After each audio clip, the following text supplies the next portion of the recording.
All right, we were joined by head coach at UAB, Andy Kennedy, Daniel Ortiz, and Yaxel Lendeborg.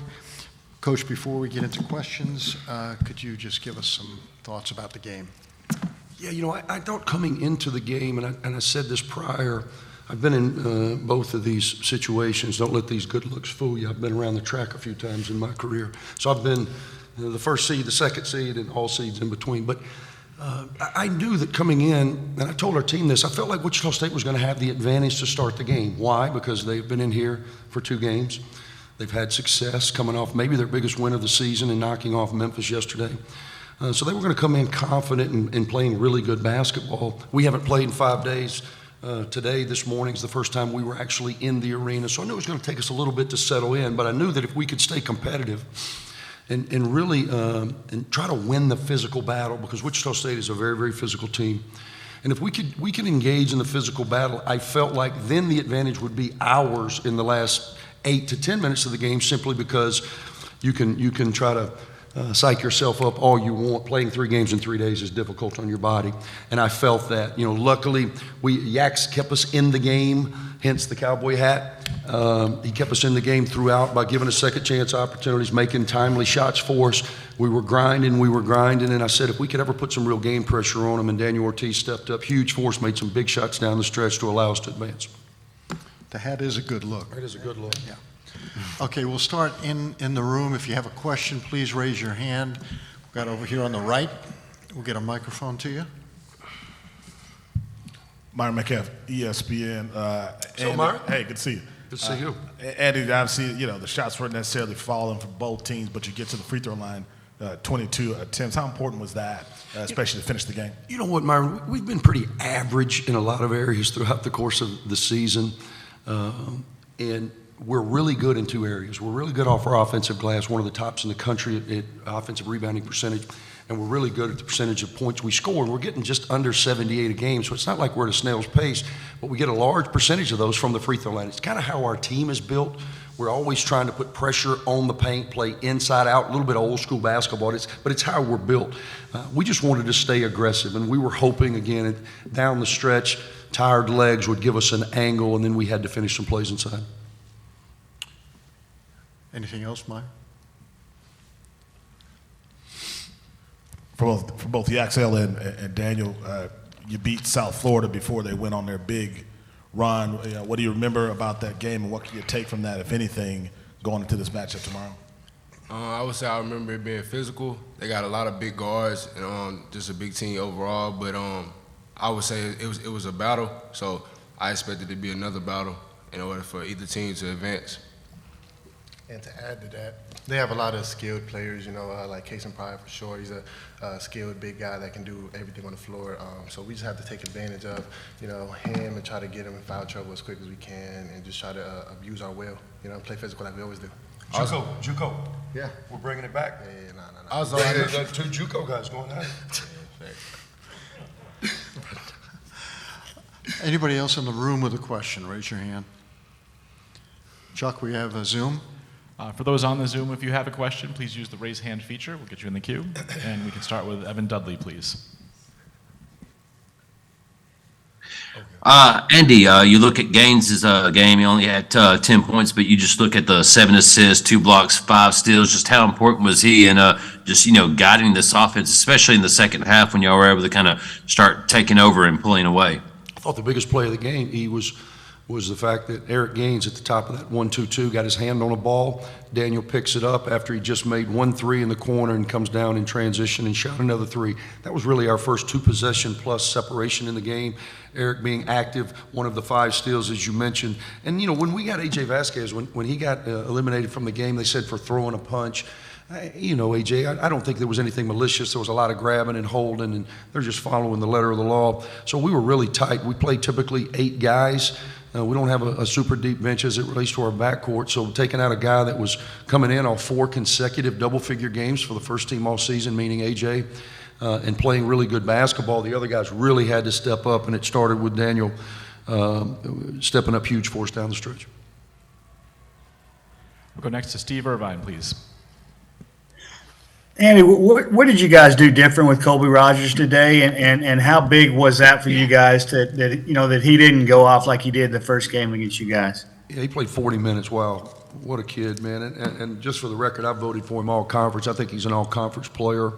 I think he's probably one of the best three-level scorers in this league, man. He can really go get it for himself. And honestly, we just tried to keep his touches to a minimum, make him work off the ball. Gaines wanted the assignment, and his quickness allowed him, again, to make Colby have to really work before he got the ball. And then we tried to shrink the floor like we always do. And again, playing 3 games in 3 days, the kid's played almost 120 minutes of basketball. He is a high jump shooter. The way he shoots the ball, he really elevates, kind of old school.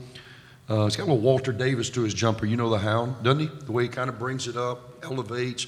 And I thought the fact that it was a very, very physical game, the fact that we were working hard to keep the ball off of him, I think all those things contributed to him not being his best. Back to Evan, please.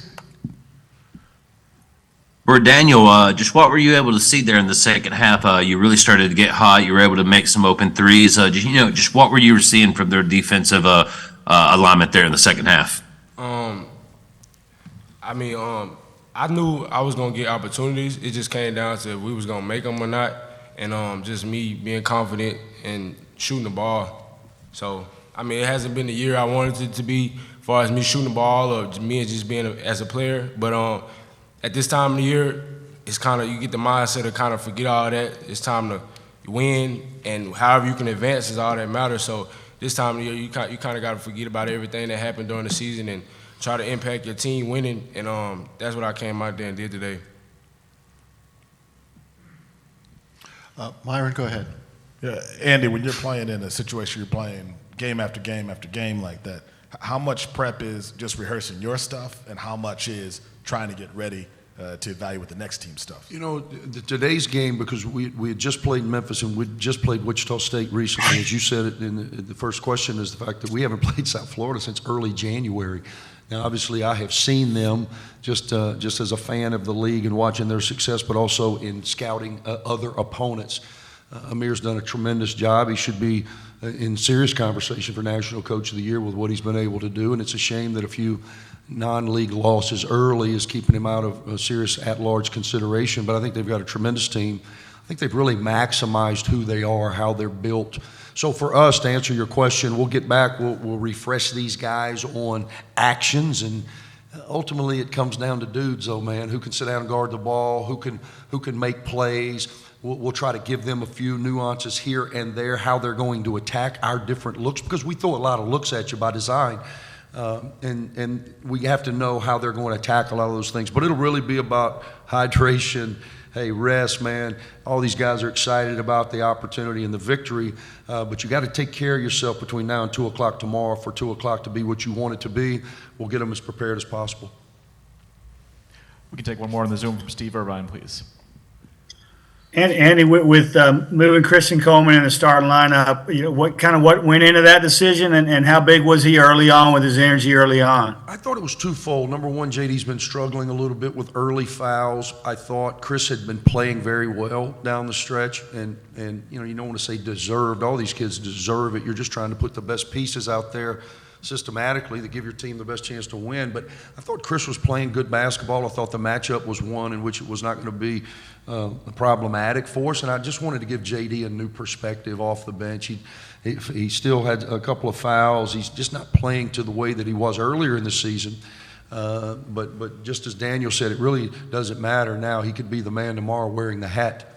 Yaxel, do we have multiple hats here, or did we have to share this one? I'm hoping JD can get the hat tomorrow. You never know. We'll get him one. Yeah, thank you. Coach, before we let you go, just only 4 turnovers in the game. What can you say about the performance, how well you guys protect the ball? Yeah, it's pretty amazing against a team like Wichita State, who's pretty handsy, and I say that in the most affectionate way. They're pretty handsy, and for us to be under control and not really put ourselves in harm's way. Once we started making shots, I felt like we could get the separation needed. Thankfully, we did that down the stretch, but the only way that you can overcome when you're not shooting the ball well. Second half, we shot 48%, but in the first half, we were under 37%. The only way that you can stay in the game, we play a possessions game. got to live off that offensive glass, and you got to eliminate your turnovers to give you enough possessions to hopefully catch a rhythm, and thankfully that worked for us today. We have one last one from Steve, please. Steve's going to get his money. Yeah, Andy, that's right. Just one quick question on Vasquez. Is it just a one-day thing? I mean, is he in trouble for tomorrow at all, or is it just a one-game thing? It's my understanding that it did not evolve into a flagrant 2 or flagrant 6 or flagrant 9 or whatever we're calling it now. It's my understanding that it's just a one game. He had to be out for the remainder of the game. If you remember, it wasn't even really an advantage. There was kind of double technicals back and forth. They were both tangled up, and I have not seen it, obviously, but he extended his arm, i.e. a punch, i.e. the injection. It should not affect tomorrow. And Steve, from the conference office, we can confirm that is correct. It's an F2 ejection that does not carry over to tomorrow. Thank you. All right, Coach, thanks. Thank you.